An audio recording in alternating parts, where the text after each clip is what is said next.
In the last few lectures, we discussed the first part or first credit and unit 1, 2, and 3. And now we are going to start with unit second. And unit second, credit second. In credit second, there are 3 units, and the second unit and important unit, and that is related.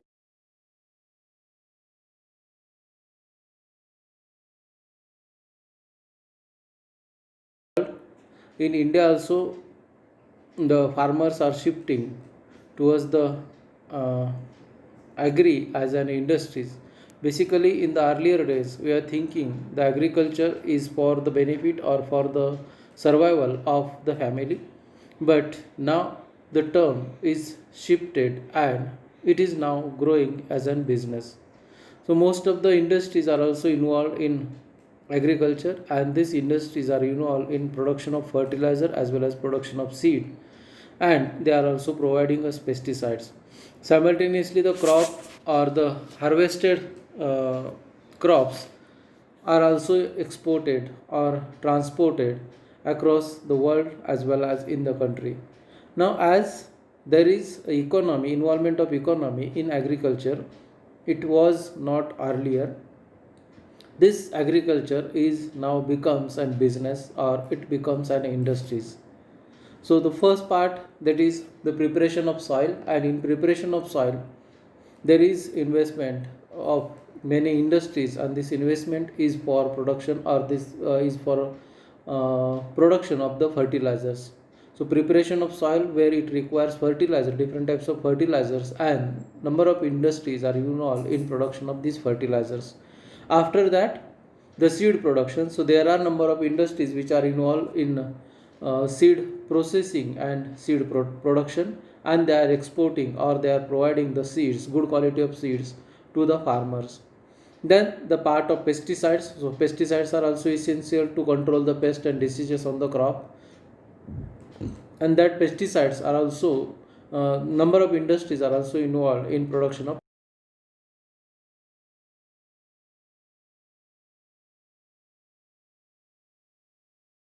is also transported across the country as per the need of the local people. So this is why the agriculture, which was earlier not a business, and economics was less involved in agriculture, but nowadays in agriculture the economics is involved. So in today's lecture we are going to discuss two important uh, parts or topics, that is the first one organic farming, and the second part, that is seed industry. As I just discussed, in agriculture these are two important components. So first we have to prepare the soil for crop production or for cultivation of crops, and for the soil preparation it involves the use of fertilizers. Now the important bloom or the important transformation of Indian farmer is towards the organic fertilizers, because the chemical fertilizers which we generally use are from last few decades we are using the chemical fertilizers and for production of crops, but these chemical fertilizers have several disadvantages or adverse effect on the environment. To check that, we have to shift or we have to use the organic fertilizers, and these organic fertilizers are nothing but the products which are naturally synthesized or naturally prepared, and this product does not harm the environment. So these organic fertilizers are, again, they are biodegradable, so they does not remain tolerant in the field, and that does not affect the microflora as well as the soil structure and the properties of soil. And for that we have to shift towards the organic farming, and we have to stop the use of chemical or synthetic fertilizers. And the second part, we are going to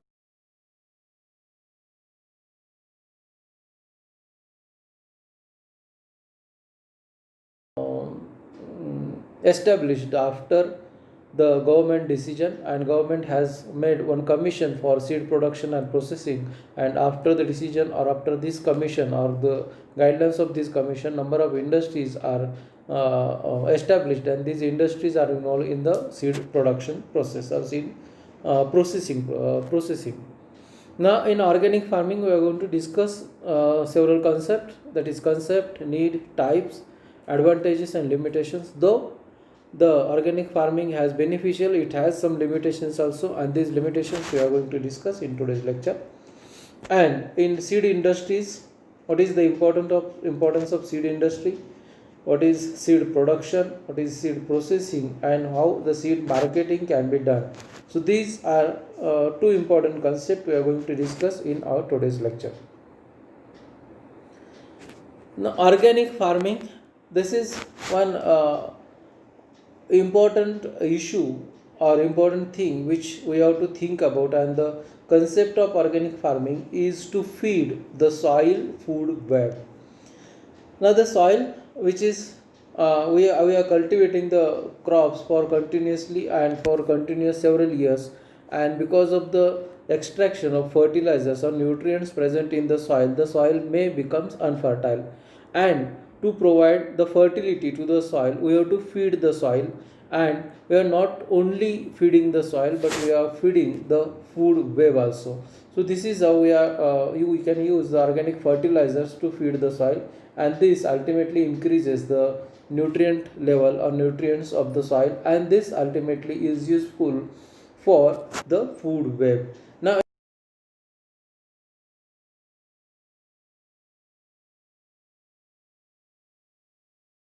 they combine together to form a food web. So this is what is the network of several microorganisms. Then depending on that microorganism there may be herbivores or carnivores, and then the top consumer. So likely the food web is formed, and that food web we have to feed by using organic fertilizers.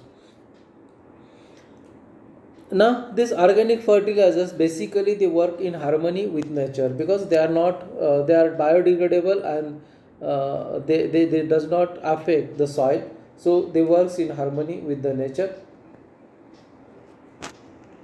The crop yield without disturbing the natural environment. Now the food web is the natural environment. So in a soil there may be number of microorganisms, and feeding on that there are number of other species.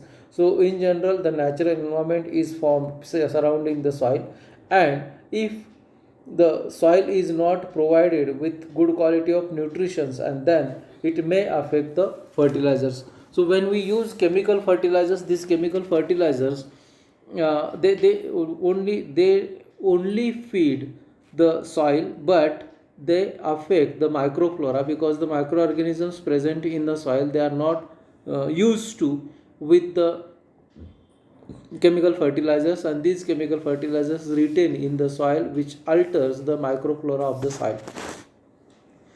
Then it creates integrated, environmentally sound, economically sustainable agriculture. Now what is that integrated agriculture? So when we provide organic fertilizers to the soil, it supports the soil, it provides nutrients to the soil, it provides nutrients to the plant. It does not affect the microflora because they are of organic origin and they are easily decomposing, so they does not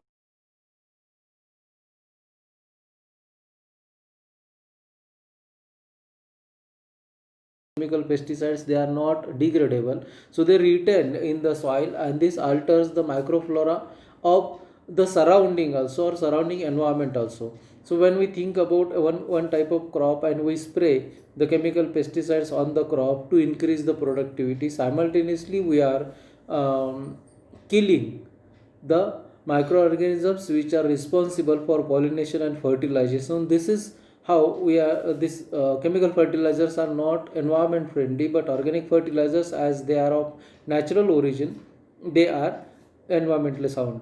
Then economically sustainable agriculture. Now there is one term, sustainable agriculture, that is to provide the agriculture for long term. Sustainable शब्दाचा मराठीत साधा सोपा अर्थ आहे शाश्वत. शाश्वत विकास जर आपल्याला करायचा, शाश्वत म्हणजे guaranteed development, and for that guaranteed development we have to go for organic fertilisers, because if we constantly use the chemical fertilizers, these chemical fertilizers reduce the productivity of soil, and in future, for the future generation, we are not providing the good quality of soil. So this may affect the soil as well as our next generation also, and for that if we shift towards organic fertilizers, this is part of sustainable agriculture. Nature does not need unreasonable quantities of material, even the water. So in nature or naturally, the soil has different types of mineral compositions, and these minerals are useful for the plant growth and development. If we are constantly adding some types of nutrients, for example, we are adding urea as well as NPK in the soil, and these NPK and urea are not useful for the soil in large quantities, and if they are added in large quantities, this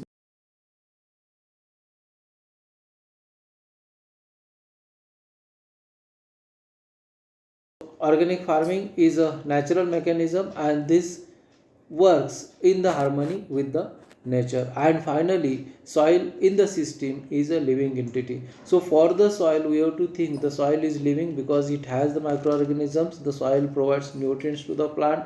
So in different way, the soil helping the human being, and that is why we have to think the soil as an living system. So when we think about all these different parameters, then we can shift towards the organic farming, because the organic farming where we are using natural substances, these natural substances provides or feed the soil, and ultimately we can get a gain from the soil.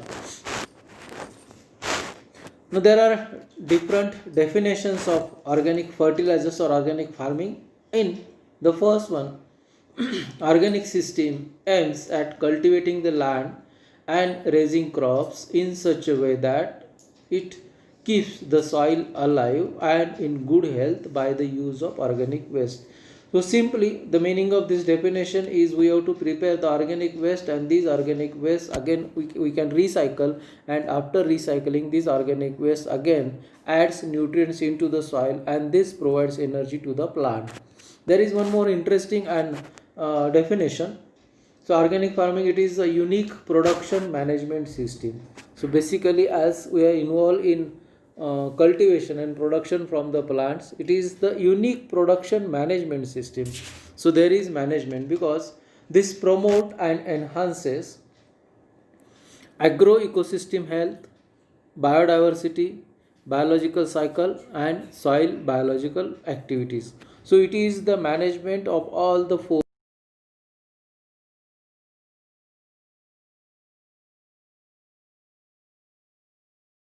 biodiversity present in the soil as well as biodiversity in the atmosphere surrounding the plant. Biological cycle, because we have just discussed about food web where the microorganisms are there, and on that the herbivores and carnivores are feeding on that, so it has the cycle. And the microbial activity in the soil. So in total, it promotes the organic farming promotes all these things, and this is with the help of agronomic, biological, and mechanical methods. So there are agronomic methods, there are biological methods, and there are mechanical methods. By using that all methods, we can go for integrated management or integrated production system. And here the last and important thing is that it is the exclusion of all synthetic or farm input. Synthetic, that is they are man-made, of farm, these are not the component of the farm or agriculture. So we have to avoid the use of synthetic fertilizers or synthetic chemicals, and these are not part initially of the soil, that we have to avoid, and after that we can go for cultivation or after cultivation of plants. Why it is essential? It is essential because artificial fertilizers and herbicides easily washed off and pollute aquatic resources. Now, what happens generally when we add certain chemical substances, for example, urea in the soil? Urea provides nitrogen to the plant, and if it is not required in high quantity, because basically we are constantly in several years we are adding urea into the soil, and that urea is a source of nitrogen, and nitrogen is required in very less quantity. So if we add suppose 10 gram of urea in the soil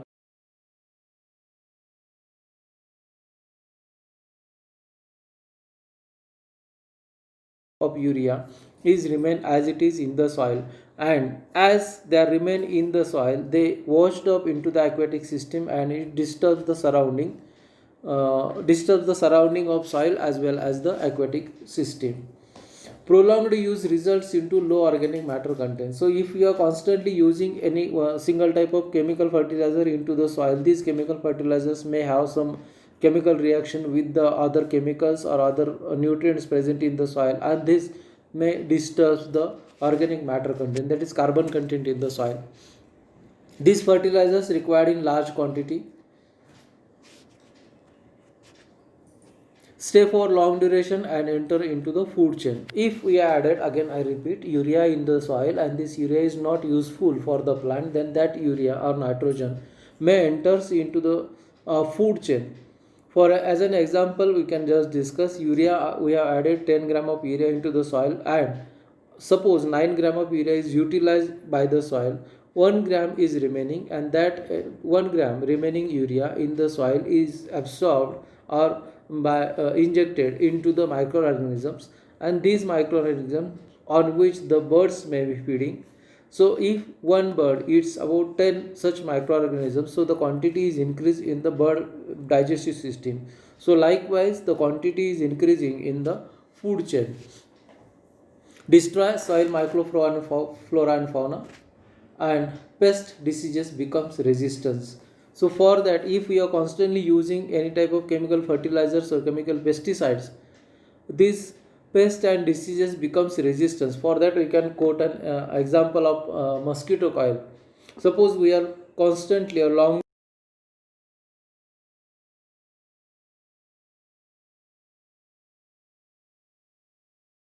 the mosquitoes becomes resistance towards that mosquito coil.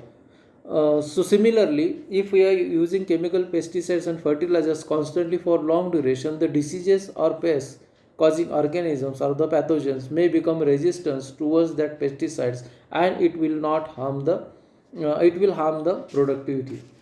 So that is why we have to shift towards organic fertilizers, and these organic fertilizers provides us long term soil fertility. They control pests and diseases. The financial input for that is comparatively less, and it produces nutritious food. So for as these are some of the examples of benefits of organic fertilizers, beyond that there are some other advantages of use of organic fertilizers. Now the organic fertilizers are the material that used as fertilizer that occur regularly in nature, usually as a product, byproduct or end product of naturally occurring processes. Now to which we can call as organic fertilizers. Organic fertilizers are basically naturally occurring substances. That means the plants are naturally occurring substances, the compost is naturally occurring.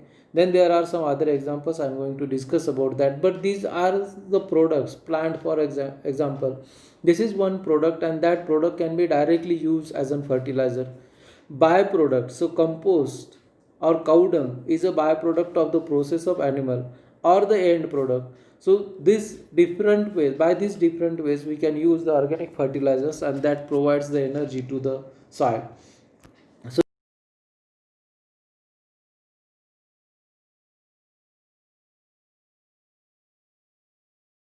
crops, and that crops are again deposited into the soil so that it increases the productivity or fertility of soil. Fish meal, so this type of fertilizer is used in most of the foreign countries, where the fish extract or entire fish is decomposed and that fish meal is used. Then bone meal is there, bone powder made with the help of bones of animal, and that bone meal is also good source of energy because it is source of, most of the time it is source of calcium. Then blood meal is there, and poultry manure is there. So all these are types of organic fertilizers that can be used in various ways for increase the productivity. Now these organic fertilizers have several advantages in that the first one, they are made from naturally occurring sources, so plants and animal entirely, or the waste from the animals and the waste from the plant we can use as a source of organic fertilizer. Then they release lower greenhouse gases.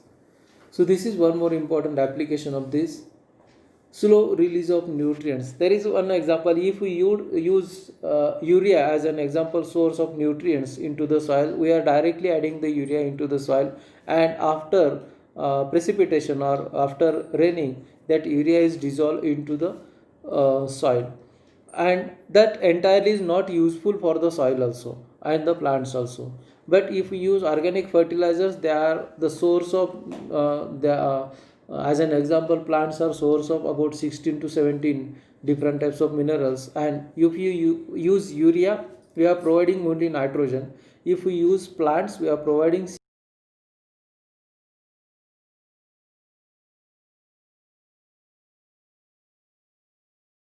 excess uh, availability of these nutrients. Then it improves soil structure, improve air circulation of soil, and improve quality of food. So in all these three, if we add a plant based nutrients or organic fertilizers into the soil, they decompose into the soil so that they promote the bacterial growth, they promote the microflora in the soil, and ultimately it improves the structure of the soil. When the soil structure will be improved, it improves air circulation into the soil, and the quality of food produced by organic fertilizers is also good. It has some limitations: less output. This less output is related with the production, because we have to use high quantity, high continuously the organic fertilizers, and then they provides the energy. So that is why it has less output, higher price of product, as well as higher price of organic fertilizers. Comparatively, chemical fertilizers are cheap, or comparatively cheaper than the organic fertilizers.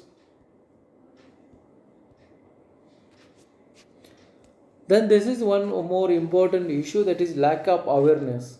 We are not aware about the use of we are aware about the use of fertilizer from ancient time, from our ancestors. We are using the compost in a field, but now the awareness among the people for use of all these resources, we know only about the compost, but all other resources of biological resources or organic fertilizers, we are not aware about these resources, and this is one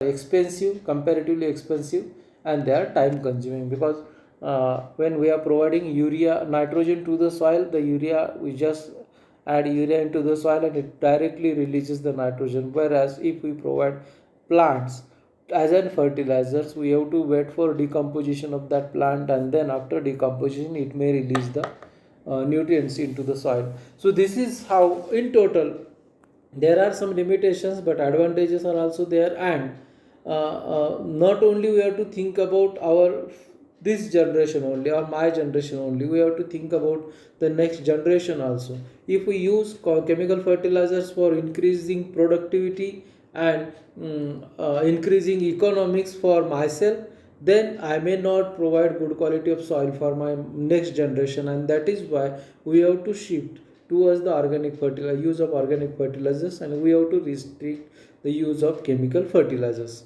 So this is all for today's lecture.